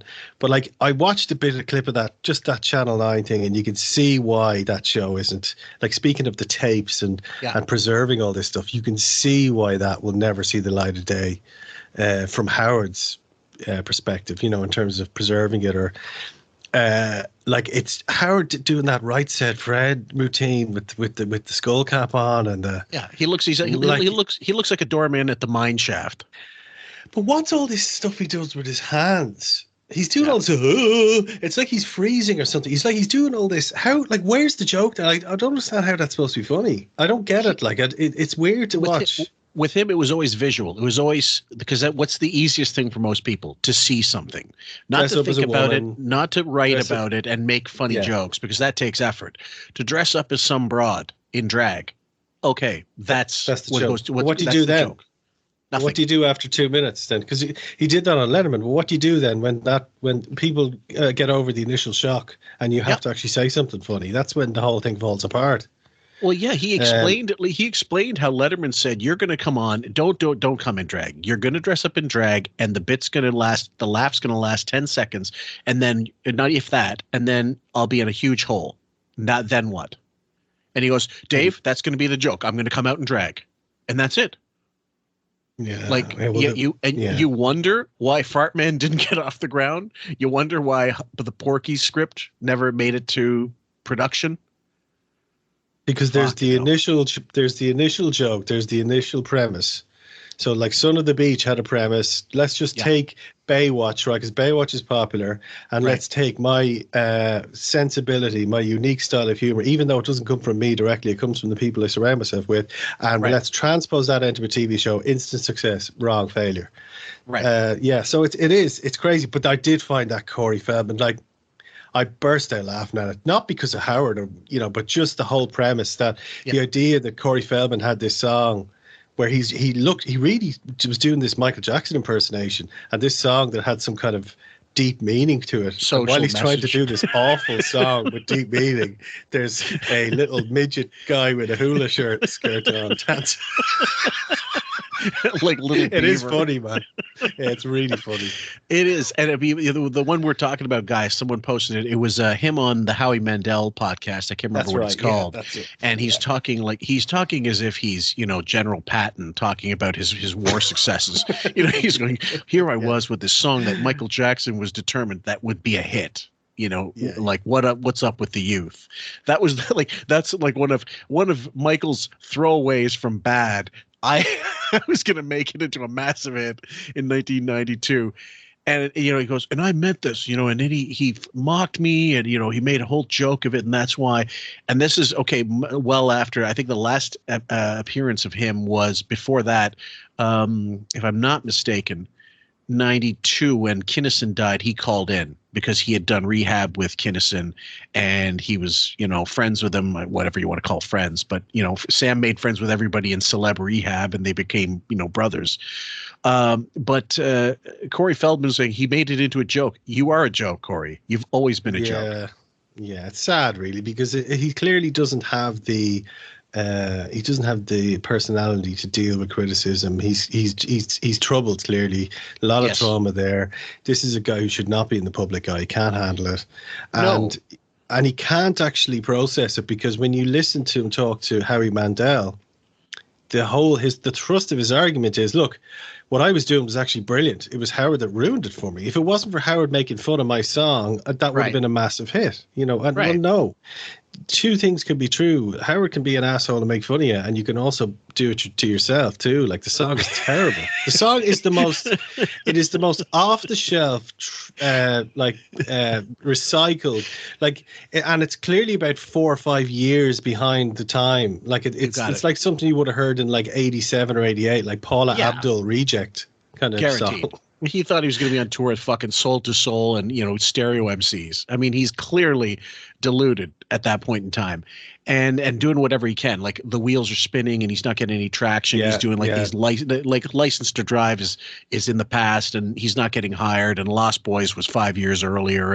And it is a tough road, those child stars. I get it. But the real talented people make it through somehow. Now, if Artie no longer in the business, is now maybe even just a union guy, maybe he did take up that job that the guy at the dock said, you'll always have a career here. We'll always keep food on your table. Maybe that's the best for him, to keep him on the straight and narrow. But by and large, most people with talent, they find their way back around. Well, very few of these child stars ever go on to have big careers. I mean, and it tends to be actually in the golden era of Hollywood. So people like Mickey Rooney and Jackie Cooper, and these people seem to be child stars and be able to keep it going. Yeah. But if you look at like Jake Lloyd from The Phantom Menace, I mean, he was on crack cocaine within years of that film coming out. And there's so many. Obviously, the biggest, most famous one is the Home Alone kid. What's his name? Kid from Home Alone. I mentioned, about there was Edward Furlong, the kid from the Terminator 2. Yeah. And he was on the Inside of Me podcast talking about his life, and I couldn't listen for more than 3 minutes because his voice is so obnoxious. Then, what's his name? David Cassidy, that the Last Session that A&E released. I downloaded a copy again and I rewatched it, and it was so fucking depressing. I mean, he clearly was just an alkie, and some of these guys, they never make it, and they're all cautionary tales, but a lot of them never ever heed the previous lessons of their own history. Yeah, it's a Dave Cassidy thing. Like, he never really had his come to Jesus moment, because right up until before he died, he was claiming he had dementia, and he was always denial about his alcoholism, where it was very, very obvious. Yeah, he appeared on British TV. Now, the interviewer was a bit of a shit to him, but it was so obvious that he was drunk, and it's sad, really. But Danny Bonaducci as well, he had his struggles with substance abuse. I'm struggling to think of child actors that actually went on and had successful careers as adults. I don't think there's any of them in the last 50 years. I think it seems to be, like I said, in the past. There's the one who played Tootie on or not Tootie, whichever one, the little African American kid who played Kim Fields, I think her name was, on The Facts of Life. She got another sitcom more recently with Mike Epps. And it wasn't on the WB, it was something else, four seasons or something, which I thought good for her. Like as an adult, getting a gig like 80, 90 episodes at well past, her shelf life as a teen star, let's say what it is. That doesn't often happen, but it's almost like good. She got some back. Like she definitely, that's something that's going to get her maybe some more employment down the way. A lot of them don't make it, or they go on to something else. They do Dancing with the Stars.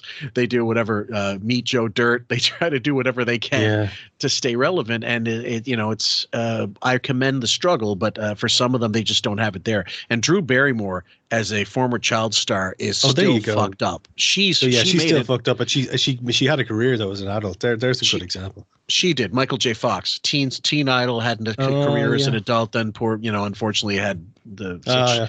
Always loved him. Yeah, always liked him, and there's something about him. Ever since I was a kid, I always just thought he was a good guy. But infamy and being famous are two different things. Who was the guy? Ricky Schroeder, who was he in Silver Spoons or one of those shows?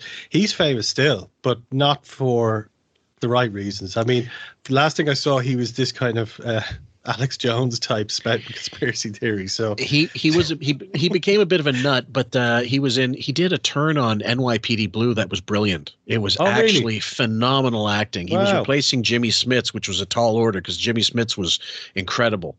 And he followed David Caruso, who was incredible on that show. So there was a whack of big shoes to fill in. Rick, and he went by Rick Schroeder at the time. There's no Ricky anymore, and he was great. But it doesn't always happen. No. I listen. I'll start with the marriage one. I mean, Norm can comment on this. Norm. Well, I don't think, and everybody says they don't want to get fucking married until they get married. Right. I said yesterday we were talking about this, and I said, have you ever met a person who right after they get divorced said, "Oh, good, I'm divorced. I think I want to get married again as soon as possible." It's a process, ladies do. Yes, they do. Yeah. But guys are like, it's a process. So when he said he didn't want to get married, I don't think he was lying. I think he genuinely meant it. This guy, he's been on for 30 years, dude. I mean, you're going to contradict yourself. It's just that you grow as a person. You meet different people. I said, if I was on the air 20 years ago, I'd have said different shit than I believe now too. Yeah, except that if this is when the apologism just gets too much a little bit. And they really should just let Howard call in or let him comment the next day on the regular show and say, fuck it, why am I doing his work for him? No, Clay Aiken, when he's 4 years old, I never sucked cock. Right. All of a sudden, what happened? All of a sudden, he's sucking a cock. All of a sudden, a delicious cock shows up. What if a cock was like the tastiest thing ever, but you didn't know until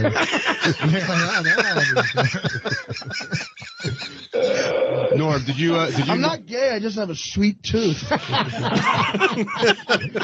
Norm, did you notice a change in Howard now that he's getting married at all?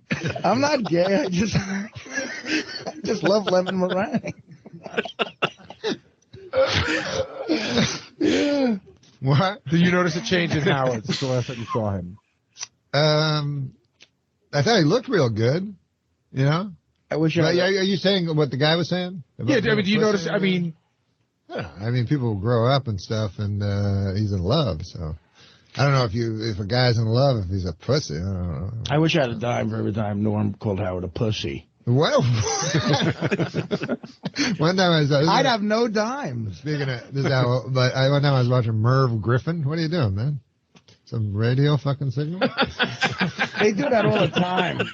We got signs. No, one time I saw on Merv Griffin. You're not supposed to say there was this old. There was this, what? No, I'm just kidding. No.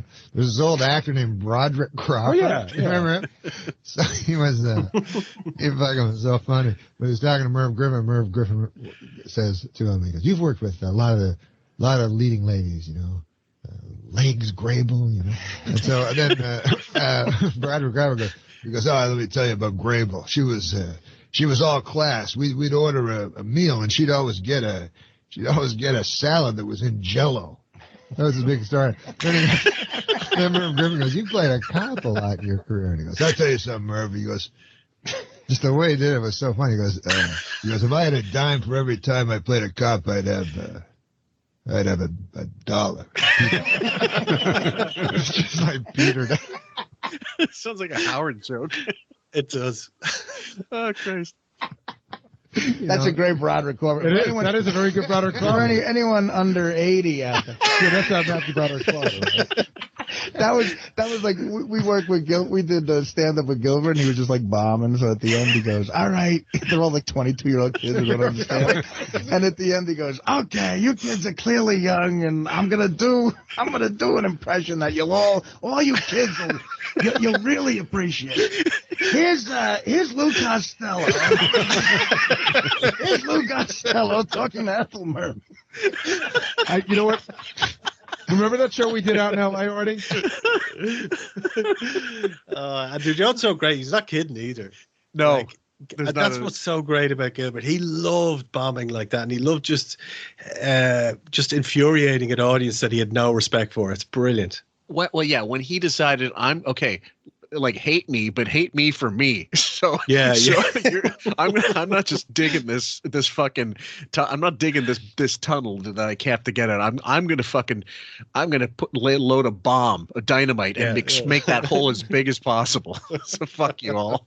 That's what I'm talking about. He goes like, everyone in the audience is 22 years old. And he goes, this is before the remake. He goes, "You know what movie I like? Planet of the Apes." They're like, "What?" Just making bizarre Roddy McDowell Planet of the Apes. He ended by singing what's the Jerry Lewis song? You'll never walk. People were hitting him with shit. Yeah, man. He actually finished with the Aristocrats before the movie had come out, and people were just not getting it. Yeah. Well, I mean, listen, who got the movie? What the fuck kind of whatever? Were you in the movie? They came to me and I said, "I never heard anybody tell that fucking joke. What the fuck?" Making comics, and a bunch of fags that go backstage. Go, "Oh, I hear him. Oh, he's dirtier." What the fuck? They're talking about the documentary, The Aristocrats. Yeah, I remember watching it. Yeah, that's funny. And it really, honestly, it's a stupid joke, and it's only really made famous because of Gilbert, not more recently, but of the time he did it after the 9/11 exactly roast of Hugh Hefner, and he bombed. Yes. And then he went into it, and it was such of its time, like that moment. It couldn't happen again. Like with anybody else, it won't happen. And it's not. There's nothing funny about it. It's really just an excuse to be as dirty as possible. Yeah. Yeah, and it's terrible, and it's one of these. The documentary is just this kind of boring kind of circle jerk. It reminds me of It Might Get Loud. There's this fucking wretched documentary with Jimmy Page, The Edge, and Jack White all sitting around playing each other's riffs of. It should be called It Might Get Fucking Boring. It is awful. It is awful. Anyway, you might get you to leave. Just talk about ruining any mystique that these kind of things have. When you start to forensically break them down, it's a lot, because you want to try to give it a kind of a free spirit and at least try to project your own thoughts on what it might be, because that's what music's all about. But anyway, what's so funny about, I think Chevy Chase watched that documentary. And he said, what I'm going to do? I'm going to do my own version of this joke at Howard's wedding. I'm going to get up there and I'm going to do my what's it called? What's the name of the joke? Aristocrats. Aristocrats, yeah. And, as predicted, like most people saw in that documentary, it's just not funny. No. It's not funny. Nothing funny about it. No, there's nothing. And then Pat Cooper, he said, what happened to Howard when he invited Chevy Chase? He got back at him. He just told him, I'd fuck you in the ass at your own wedding. He out-Ronnied Ronnie at Howard's wedding. Yeah. God. It didn't make any sense at all, that movie, to me. Have you ever heard anyone... It makes every comic seem like sagging. Yeah. That hasn't aged well. No, I never heard someone tell that joke before. I didn't think there was necessary, and the movie was horrible. I never saw the movie. I never saw it. It's a bunch of people telling that joke. The only thing I know about the movie is that Jackie's in the movie talking about the joke, and if you look behind Jackie, there's Jackie mugs, bumper stickers, t-shirts. Jackie's shit tacked up all over the wall. That's the joke. Dave in Jersey, you're on the wrap-up show. Hey, could you guys do some more on the Sting and some older references? Because, I'm not getting enough of that stuff. I had you know what? I memorized enough. I remember the Sting. I memorized something else. The Sting is an old reference? No, he said No, you really are 68, aren't you? No, in the movie. No, well, there's Are you DVDs, saying- The movie is from 1973. Abraham Lincoln in I used that one time on a crowd and I managed to get the heckler fucking laughed at, and it was perfect, because it's true when they get to use that. Oh, it's too old, all of a sudden, like sometimes that is true, but when you do that, pick your spots. you hear the Titanic sung. No, but the Sting. Are you saying you want to hear more? Because I know the whole fucking thing. That's all right. Thanks. No, I had a question for Norm. Norm, what's your relationship like with your son, and how long have you been single now? I've been single for 14 years, and my relationship with my son is perfect. How often do you see him? I have him 3 days a week, and my wife has him 4 days a week, my ex-wife. That's pretty cool. I'm a single dad with 2 daughters, and I have split custody as well, and I was just wondering how it all worked out, and I don't want to get all personal on you, but just you seem fairly well adjusted, and I, any insights would be welcome to hear. Well, I'm not real well. My son keeps me well adjusted the most, but I never wanted to have, every second weekend kind of bullshit. I wanted to have him half the time. So right. He's the guy that keeps me grounded and stuff. One time when when I had my condo and I was doing the Norm show, Norm's kid came over to my place, and he was probably about 5 years old, and we were in my kitchen, and my entire refrigerator was black and white cookies. Black and white cookies. I thought he was in heaven. My mother mailed me all these black and white cookies, so that's all I had, like 20 black and white cookies and ketchup. That was all in the refrigerator. And my kid looked at it, he went, "Daddy, Artie's refrigerator is all cookies." Even he knew it was wrong. John and I were talking. Sarcastic little kid. John and I were talking earlier. So his parents do you do the voice on Fairly Odd Parents? Is that you that does that? Yeah, I did that. Because I wasn't sure. I did that because this is what the problem is with having a kid. You do a fucking thing so your kid will see it. By the time the thing comes out, your kid hates the fucking show. It's got to be true. Has to be. They've aged out of it. They're not. Oh, dude, look, I can give you an example of this. Not obviously in the same situation as Norm, but Trends. We got tickets to go to Disneyland, right? Yeah. In Paris, and my daughter's big into Frozen, obsessed with it. So this would be great. By the time it comes around, about a month before we're going, are you looking forward to this? Nah, I don't like that anymore. And I'm just there going, Jesus fucking Christ. You better get into it, kid. I'm just looking at my account balance, just fuck. Yeah. Sick. That can happen with kids are fickle. Yeah, they are, and with music especially. I remember finding that, but with cartoons or whatever, whatever's flavor of the month, certainly. Exactly. Look, I'm at the Fairly Odd Parents. We're fan. For those of you who don't know, it's a popular cartoon on Nickelodeon. Yeah, Norm plays a genie. Norm the genie. Gilbert's on that one. I didn't know that. Yeah, and every time I watch it, I go, I think that's Norm, but then I was afraid. Somebody else did it again. Right, I was afraid they went out and got a fake Norm. Yeah, they didn't sound like. I did this movie called Dr. Dolittle. Yeah. Oh yeah. I remember. So then they did a sequel. So I was like, I feel like doing it. They go, well, we'll get a sound alike. And I was like, well, what? You're gonna get some guy and then people think it's me, and maybe the guy will be no good. So I had to do it. And anyways, I think I did about 6 of them. Eddie Murphy quit after 2. Right. Didn't Dr. Dolittle came out at one point? The Norm Show, they had this idea where like celebrities would do the first 3 minutes of the show. Richard Pryor's last appearance ever on TV had to be the Norm Show, right? Yeah, I mean, saddest thing. It really was the saddest thing. What, they would just happen to stop by, that kind of thing? Yeah, well, like, how do you work Richard Pryor into the script? The cold open of the show would be like a celebrity, and they'd work him into it, you know. But were they as a celebrity, or? No. It could be a character. So what was Dennis Miller played some crazy ticket scalper. Right. But So what did Richard Pryor in a wheelchair play? Yeah, they had. I remember it specifically. They tried. Basically, they loved Norm so much. A lot of these people wanted to come on. Right. And as a favor to him, or he wouldn't call in favors. Basically, he had to ask Eddie Murphy because they made him ask, and he goes, "I'll come on if it's funny," and he goes, "No, it's not funny. Don't come in." Well, it was the nuttiest thing because people said, like his wife who was running his life at the time said, "Oh, he's fine. He'll be able to say his lines and everything." And he shows up, he gets like a standing ovation. The whole crew just gets up and, you know, but he couldn't, just like in the wheelchair, he can't say anything. And they had a body double who was like an acrobat. And it had to be cut together where at one point it looked like Richard Pryor jumped out of his wheelchair and jumped onto Norm because he was, and it was this worst cut. It's just this little Al Reynolds looking black guy like jumps onto Norm. But after you did Dr. Dolittle, then they made you call Eddie Murphy. God.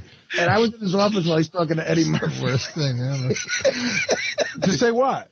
Well, because they wanted to get guests. Like to, you had to call Eddie Murphy. Hey, come on my show. Yeah, so I said, I don't know, I don't want to call him or anything. And then all of a sudden, it's like Eddie Murphy's on. They called him, you know. Eddie Murphy's on the phone. So then I'm like, and they'd written this complete shit for him, you know. And so then he said, "I'll do it if it's funny." And I decided not to send it. He said, "Send that shit to me if it's funny."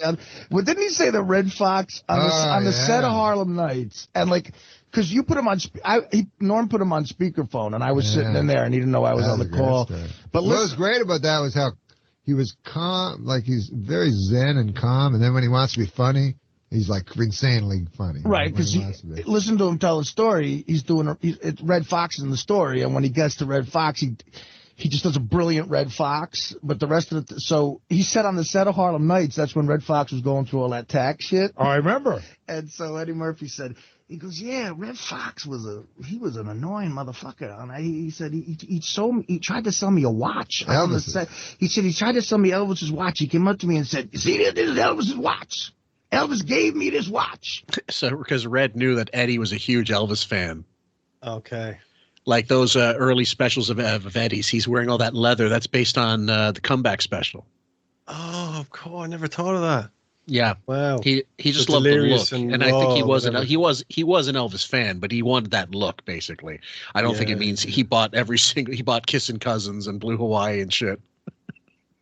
So, yeah. Elvis' watch. I want to sell it to you. Like, how much would you give me for it? Eddie Murphy said, "Elvis gave you the watch." He goes, "Yeah, so it's your watch. It ain't Elvis's watch." Yeah, I go, "Come on, give me something for this, man. They're taking my home. They're taking everything." Well, all I remember when that whole thing was going on was that he would be the lead story at Entertainment Tonight, sitting on his front lawn, and because he was working with Eddie Murphy, and Eddie Murphy was the guy he knew with the most money, he would go, "Come on, Eddie Murphy, help me out." Yeah. And he was like telling the whole world. To the camera? Yeah, he was told the whole world that Eddie Murphy should bail him out. And James Brown told Eddie Murphy, "You think you got $1 million? You ain't got $1 million. Black man never has $1 million. You go bury that money in the woods. I bury my money in the woods." And Eddie Murphy's like, "I just see James Brown all this entourage digging up money in woods outside of Atlanta, like all dirt on it." But the greatest Red Fox story ever, Bob Einstein. Wow. Yeah, you guys know this did one. The show. And he was the director or the producer of Red Fox's variety show after Sanford and Son. So Red Fox would always be late to come out and do his monologue. Like, the audience is waiting there. So it was always Bob Einstein's job to go get him. So he goes back into the dressing room and he's knocking. He goes, "Red, you're on, man. You're on." And nothing happens and the door swings open. Red Fox, he looks over. Red Fox has got there's a whore in there, and Red Fox had his head under the whore's skirt, and he's got his face buried in her ass, and there's lines of coke all over the fucking table. And Einstein goes, "Red, are you done? Because you gotta do this. You're late." And he said, Red Fox took his face out of the chick's ass and goes, "Can a fella relax?"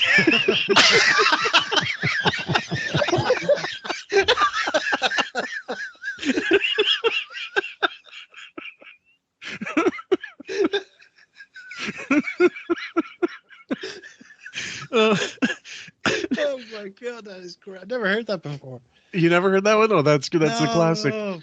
The one that I remember, Fitzsimmons was on the air one time when Artie told this joke, but he said one time a Red Fox, when he wanted to flex a little, when he was still doing Sanford and Son, he goes, "Look, I want black riders. Get rid of these riders. I want some black riders. I want black riders writing some black stuff for me." So he brought in a bunch of people, a bunch of black writers, and apparently the work was shit. So after, I don't know, one day or something, Red just goes, he throws up his hands and goes, "All right, bring me back my Jews."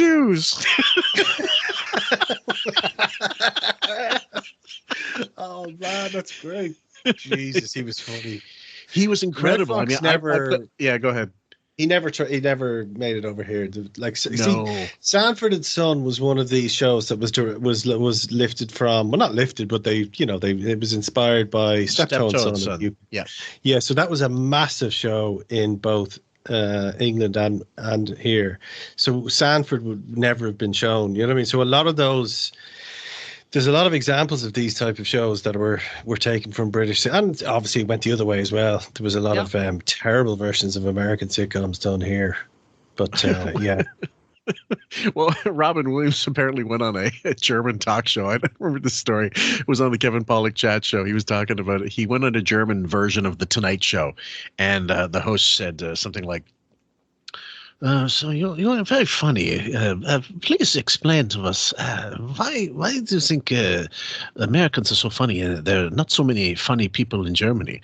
And then there's a pause, and then Robin Williams goes, "Well, I believe you killed them all."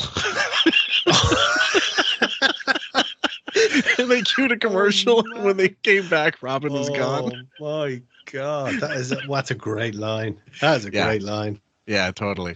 The other thing was, one thing that was kind of sad about Red Fox's life, because he blew his wad playing however many seasons Sanford and Son, made shitloads of money. It was a huge hit for that time, but gambled it away, I think, for the most part, bad investments. When he did this thing called The Royal Family in early 90s with Della Reese, and there was an interview somewhere out there of her talking about maybe the Academy of Television and stuff like that, and she said, and there was a clip of him, you could see it. It was on YouTube, and now it's gone. Where some like low rent muckety muck at the network, while Red was doing an interview with somebody, some guy interrupted him in the middle of the interview and said, "Red, we need you." And Red looks over, and you could tell he's fucking angry because he's disrespecting him, like in front of what he's doing, and treating him like a step and fetch it, because they knew he owed so much money. He had no choice but to take their shit.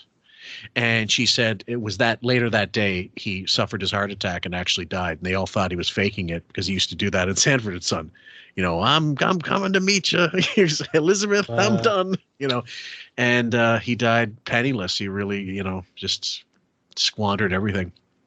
God, I didn't know all that. Jesus, sad, isn't it? That's his idea of relaxing. There's lines of blow all over the place. Can a fella relax? That's great. Super Dave on the show. Yeah, he's funny. I used to watch him, but I thought he was more of a funny writer. Is he a funny guy to interview? He's hysterical. He's on Curb Your Enthusiasm. Oh, he is? Yeah. He has the funniest. That's Albert Brooks' brother, right? Yeah. He was telling me a story last week about. He said one time he was watching the Mike Douglas show, and Sly Stone was on the show because they had guest. He had the co-hosts. Google Sly Stone and Mike Douglas out there. Yeah.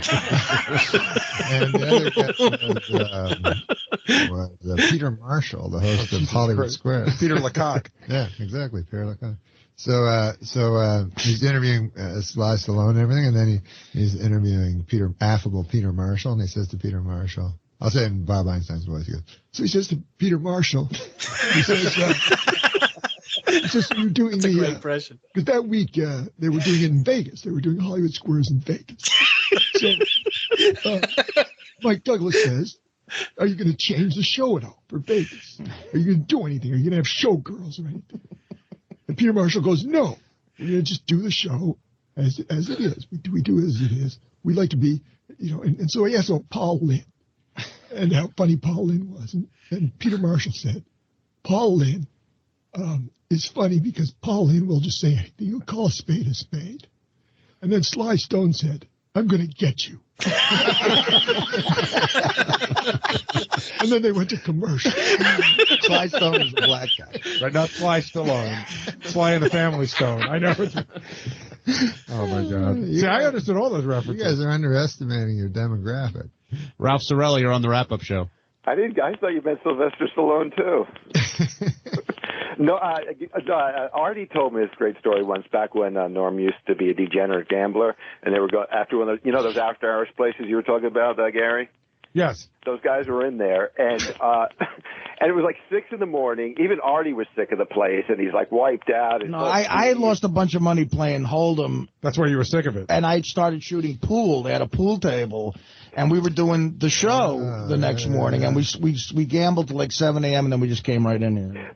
But did you tell me, too, you turned to Norm at some point, like you were going, "Oh, God, this is horrible," and you turned to Norm to say, "Let's leave," and Norm goes, "Hey, this is great, isn't it?" Well, that's always the problem with two gamblers.